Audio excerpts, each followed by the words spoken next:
Produced and distributed by the National Organization for the Reform of Marijuana Laws in Washington, D.C.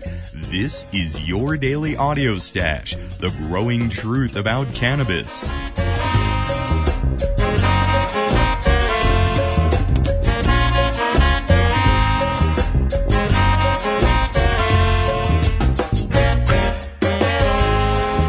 Daily Audio Stash is where responsible marijuana smokers listen in on the latest news about cannabis, hear the voices of the marijuana law reform movement in special segments and interviews, and kick back with comedy and music no other podcast can offer.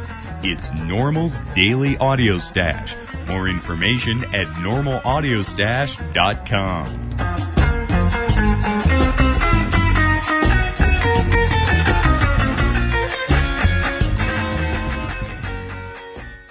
First up today, it's news from NORML.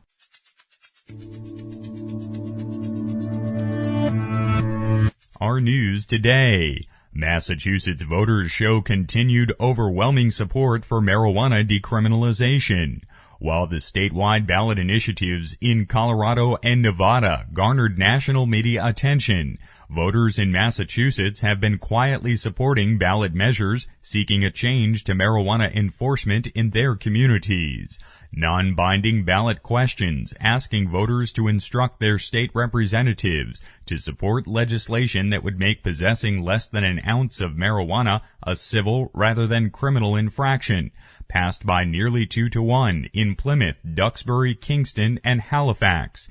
These towns encompass an area commonly referred to as the South Shore towns. A question to approve medical use of marijuana passed 2-1 in Milton.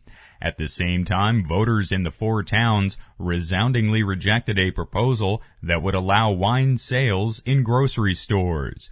Since 2002, more than 480,000 Massachusetts voters in 127 communities have approved similar non-binding resolutions. John Leonard of the Drug Policy Forum, which sponsored the marijuana ballot questions, pointed out to the local press that his group has posed the question to approximately 1/3 of the state, and they have always been approved. A bill to decriminalize possession of less than an ounce of marijuana is currently in the Massachusetts State Ways and Means Committee. Boston University economist Jeffrey Myron estimated in 2002 that arrests and processing for simple possession of marijuana cost Massachusetts $24.3 million a year. Currently, 11 states, including Massachusetts' close neighbors Vermont, Rhode Island, and Maine, have laws to protect medical marijuana patients from arrest. Welcome back to the Audio Stash today. I'm your host, Chris Goldstein. Take a moment to join us at NORML to end marijuana prohibition in America. Just visit NORML.org. Today in our Activism Monday program, we'll continue our coverage of the different marijuana initiatives that went up for a vote last week. We'll speak with Mickey Norris in California and Ryan Denham in Fayetteville, Arkansas. Mickey Norris has been an activist for drug policy reform since 1989, when she formed the American Hemp Council, along with her husband, Chris Conrad. In 1993, she and Chris moved to Amsterdam to design exhibits for and curate the Hash Marijuana Hemp Museum. As Community Action Coordinator for Californians for Medical Rights, she helped organize petitioners to qualify the Medical Marijuana Initiative Proposition 215 for the 1996 ballot. Mickey has co-authored the books Shattered Lives, Portraits from America's Drug War, and Human Rights and the U.S. Drug War, and sponsors the website www.hr95.org. Mickey was instrumental in the recent passage of municipal ordinances in Santa Cruz, Santa Monica, and Santa Barbara. And it's my pleasure to welcome her to the Audio Stash today. Mickey Norris, thanks for joining us today. Hey, thank you. Mickey, you've been out on the front lines of what was a lot of success last week. First, tell us about the importance of these municipal initiatives. Well, on Tuesday, we were very excited to see that the voters affirmed what we were working on for the last year and a half, which makes their initiatives that make marijuana offenses law enforcement's lowest priority. They have a little bit different twist for each town. We did this in Santa Monica, Santa Barbara, and Santa Cruz, and they won overwhelmingly, so, we're just so excited. Now, what is it about these deprioritization ordinances that can really have immediate positive impact on the communities that pass them? These are measures that protect the rest of us. I mean, medical marijuana is a provision for a certain class of people. This is for a broader class of people, for adults, all adults, that will hopefully stop the arrest, prosecution, and incarceration in Santa Monica and Santa Barbara for personal adult use, but in Santa Cruz for all marijuana offenses. The significance is that we're hoping to get our message across that this has been the marijuana war as it's being operated and put forth is a waste of our resources, of law enforcement resources, when they have many other things on their plates, lots of violent and serious crime out there that they should be dealing with, that marijuana offenders are not the problem and they shouldn't be concentrating any of the resources or tax dollars on it. I think that message really resonated with the voters on Tuesday. And when we talk about deprioritization, this is a directive to law enforcement. Some of these included an oversight committee. Where does that idea come from? That came from, a lot of these, this whole effort generated from not only Seattle's I-75 that passed in 2003, but Oakland's Measure Z, which passed in 2004. They both include some oversight because you can't just pass these things and let them be. You have to make sure that they are implemented so that we actually can track whether or not we have stopped the arrest and prosecution and incarceration of these people. So it came from the idea that the measure needs some oversight to make sure that the cities are in compliance and that the police are following the policy. Mickey, much of the law enforcement community's opposition in California was centered on statements that they don't really arrest recreational marijuana smokers anyway. Is that true? Do cops in California really turn the other way when they see someone smoking a joint? If you look at the arrest statistics, people are still getting arrested. There are a few hundred in Santa Cruz and Santa Monica. I believe Santa Barbara also had a couple hundred arrests. So it means that every time that they're arresting somebody for a marijuana offense, this officer is not available for the other offenses like domestic violence or robberies or, there's more serious crimes than that even. So we found that while they may be low priorities, they're not the lowest. And in our thinking, any amount of money being spent on prosecuting these nonviolent marijuana offenders is a waste of resources. And these cities are hurting for money in their budgets at this time. So we're helping them to codify this into a policy. I know many of the police departments have said, it's already a low priority, we're not doing it, but when you look at the statistics, and that's what we're hoping to also find out with the oversight of the implementation, is how many people are being arrested, how many people have been arrested, and how old are these people, what is their race. We hope to find out if there's any racial profiling going on in these communities, if there's certain targeted groups. We should find that kind of information out. I think it's going to be real useful overall for our efforts, and also just to track the kinds of arrests that are still happening. Mickey, it strikes me that these ordinances create an important liaison between the community and law enforcement. It's a level of interaction the rest of us do not enjoy as far as oversight with our local police. Well, we've included them in the implementation side of things because we think that it's important to get their input so that they're on the same page with us. Unfortunately, during the campaign, and especially in Santa Monica, the police did come out opposing it. They didn't put as much of their money behind it as we were expecting, fortunately, in Santa Monica, which ended up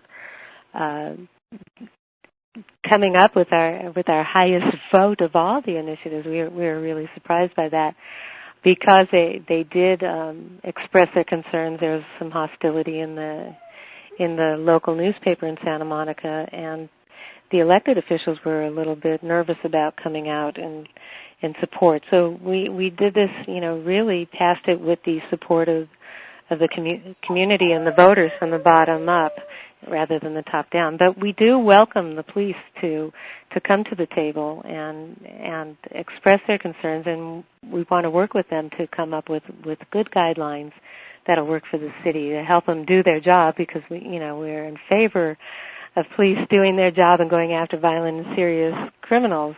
We just don't want them wasting their time going after nonviolent marijuana offenders. Also, Mickey, you've been a leading activist for 15 years in California, and during this election, a lot has been made on the broader gains of women getting elected this midterm election season. But in speaking with Laura, Kate, and Nikki there in California and Angela Goodhope in Missoula, is this an important new trend for women in politics and for women to be the face of the initiatives, to be leaders in grassroots activism? I hope so. These are the people who stepped up to the plate in our campaigns. I'm real excited that up and down the board we had all of our campaign coordinators were women, and mostly young women in their 20s. And our political consultants, Susan Stevenson from the Next Generation Political Consulting Group, who also did Measure Z in Oakland, oversaw the whole California effort. I consulted with Susan and assisted her in the efforts. And Barbara Grover, a political consultant from Santa Monica area, also oversaw that one. I'm real excited about women taking the lead. I think maybe it was helpful in putting out another face. Hearing this message from women, and I'll tell you, is very important because we are perceived as people who are concerned about our families and our communities and want the best for everybody and nurturing and the whole compassionate thing. But I'll tell you, these women are so competent. It was really an honor and a privilege working with them, and I'm very excited about more women getting on board with this effort. It is an energizing group, Mickey. All of these coordinators are so articulate and passionate about the issue. Also, the initiatives there in California all passed with over 60% of the vote. Was that level of support a surprise or expected? It did surprise me with the level of support, although I have a new respect for polling. I must say that our polls showed that they were going to come out with very favorable votes.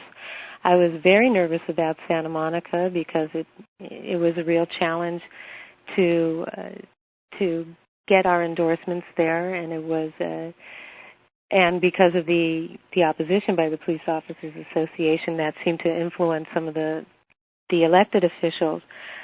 But our polling was positive in all three areas. So I was most surprised by the Santa Monica vote. But Santa Barbara is considered to be a little bit more conservative than the other areas, and they came up almost 65% too. So that was really a pleasant surprise. Although the people who lived there weren't as surprised as those of us who are from the outside of that area.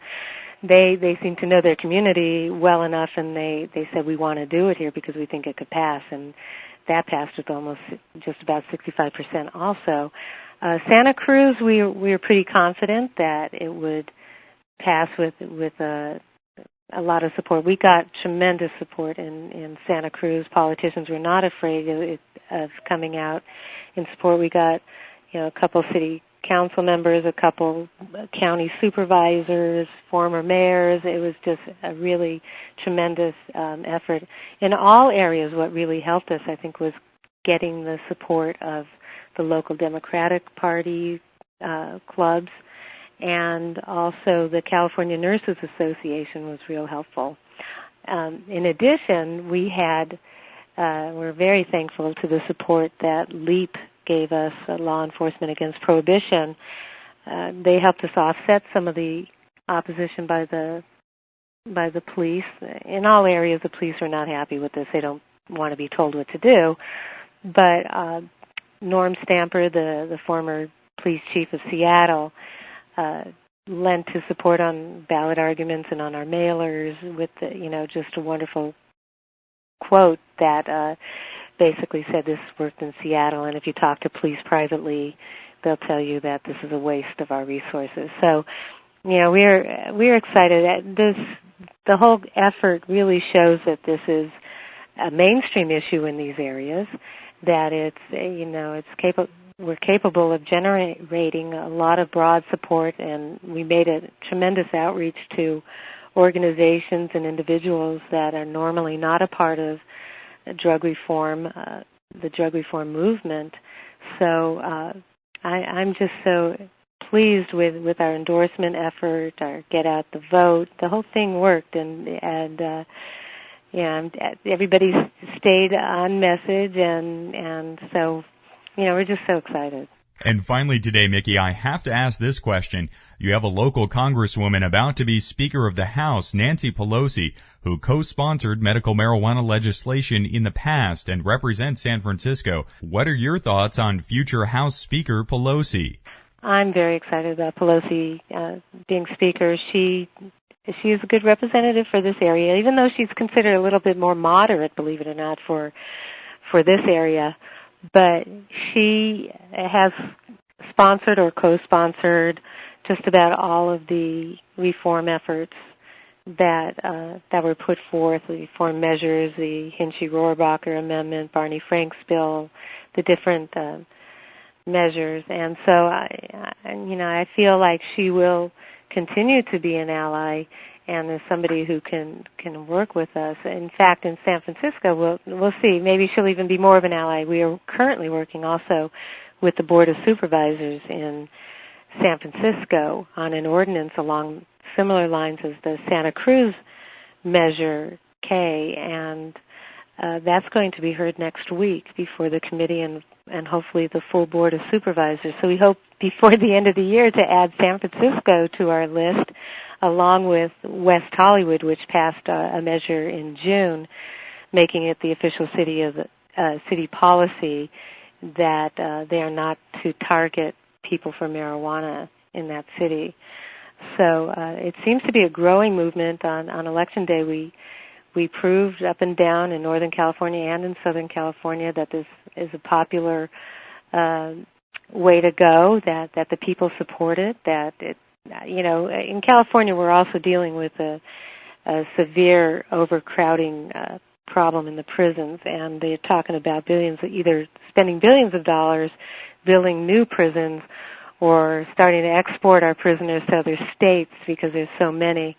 And we're hoping that this will become part of that discussion, that, look, at least we can stop putting people in prison for marijuana offenses and hopefully ease the prison overcrowding in that way too. So this Election Day gave us the opportunity to approach our state legislature and showing them that these measures have support. Hopefully the people who represent those local areas that passed it will come on board and be advocates for us too, as well as all of these initiatives include a component that they're to communicate their new policy to their state and federal representatives, that we want them also to continue working for efforts that support our local policies. And in Santa Cruz, it goes that one step further, saying that we want them to work to tax and regulate the sales of cannabis to adults as soon as possible as well. So we got that message out there a bit too, and we're hoping to reinforce that through further efforts in the state and federal levels. Mickey Norris, I want to thank you so much for joining us here this evening, and a big congratulations out there in California. Thank you so much. We hope that, and I'd like to also congratulate Missoula, Montana, and Eureka Springs, Arkansas for also getting on board with these lowest law enforcement priorities. They passed as well, and, we're just hoping that, the movement will be generated to get involved to help implement these measures and to continue working for more reform until we're all free. and get people out of prison and stop that influx into them. Mickey Norris joined us by phone from California. Mickey's been an activist for drug policy reform since 1989 when she formed the American Hemp Council along with her husband, Chris Conrad. As Community Action Coordinator for Californians for Medical Rights, she helped organize petitioners to qualify the Medical Marijuana Initiative Proposition 215 for the 1996 ballot. Mickey was instrumental in the recent passage of municipal ordinances in Santa Cruz, Santa Monica, and Santa Barbara. Mickey has co-authored the book Shattered Lives, Portraits from America's Drug War and Human Rights and the U.S. Drug War, and sponsors the website hr95.org. We have links to the books and the website at normalaudiostash.com. Hi, this is Willie Nelson from NORML. For 30 years, NORML has provided a voice for the millions of Americans who smoke marijuana responsibly.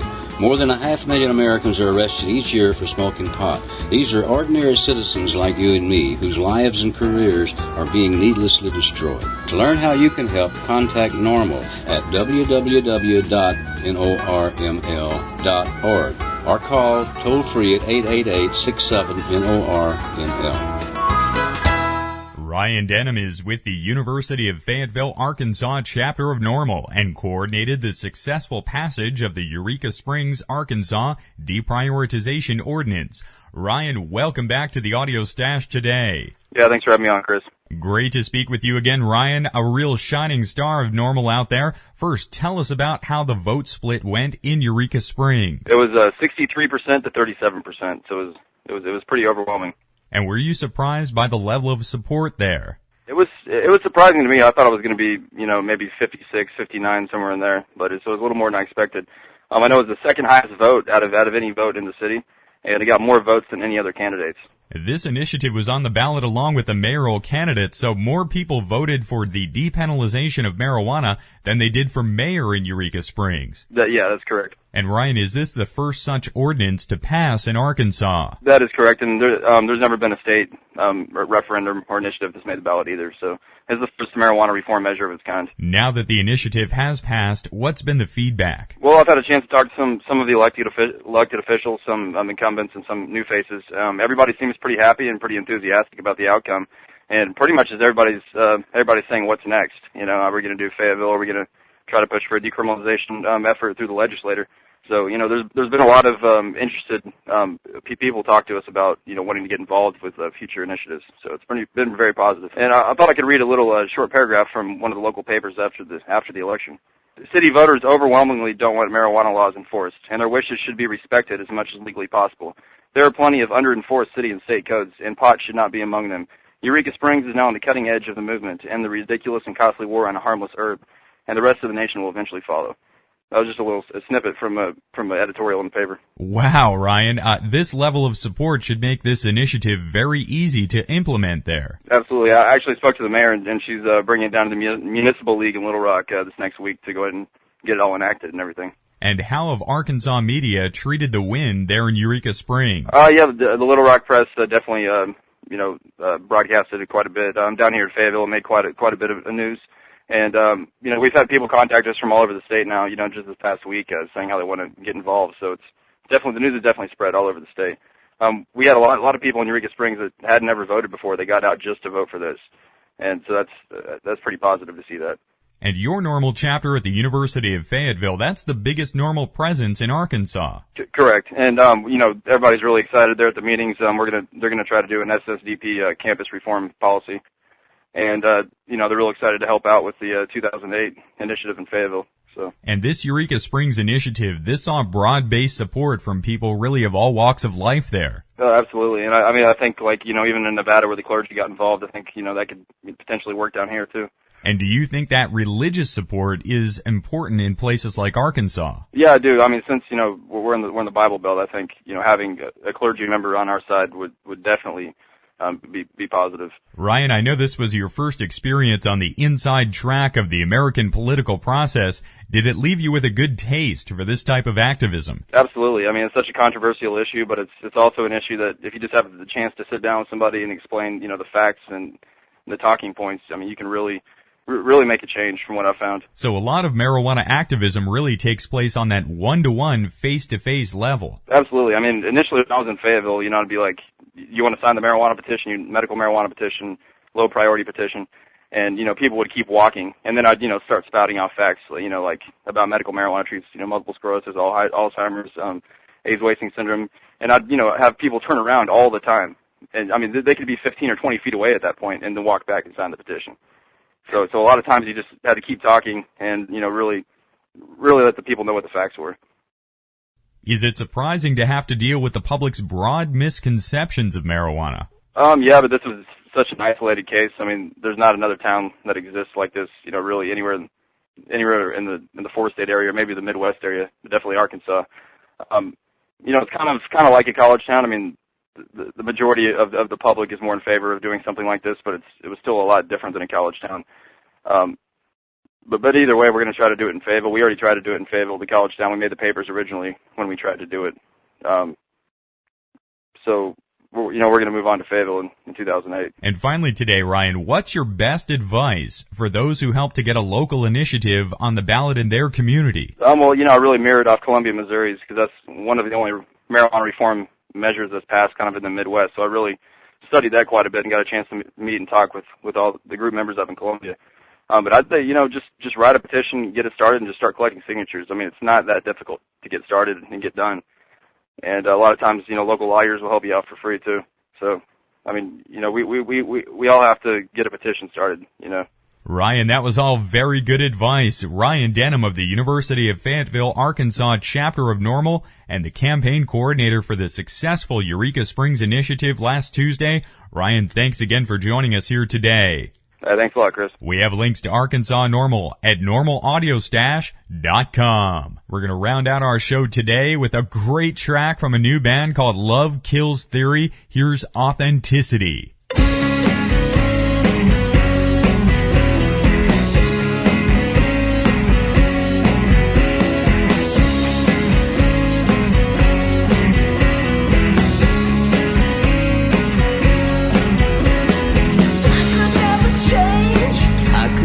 Change all the things we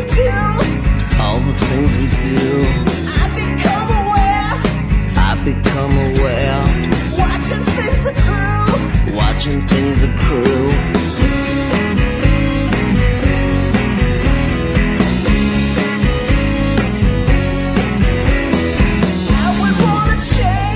I would wanna change the things that we regret. I'd be careful too. Watching every step.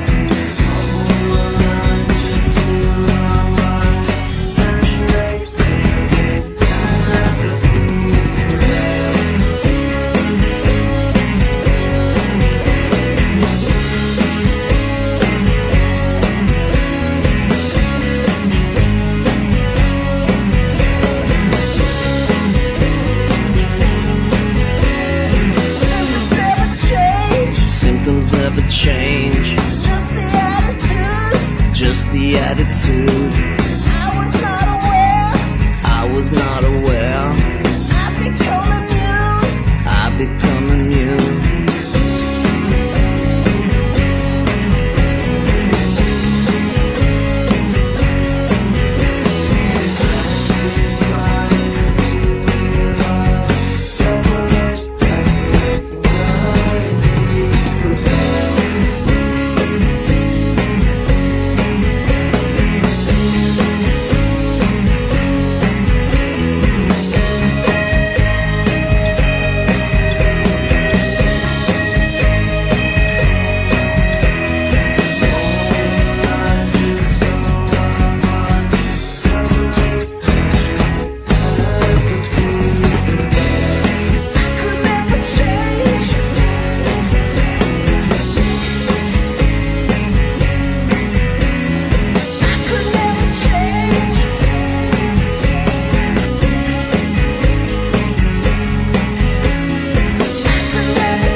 That was Authenticity by the new group Love Kills Theory. We got links to all the musicians and artists we air on the Audio Stash at normalaudiostash.com.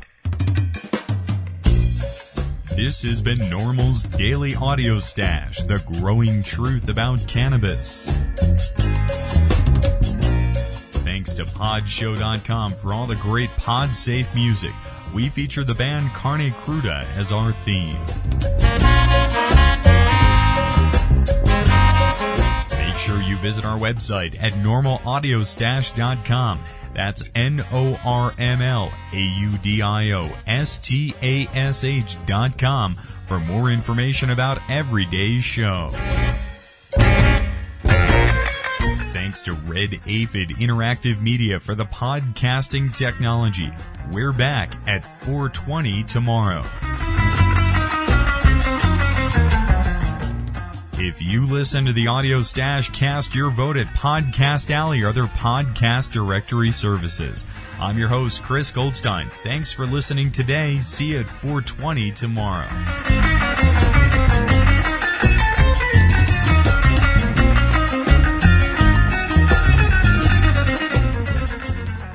The podcasting technology of NORML is made possible by Red Aphid Interactive Media. More information at redaphid.com.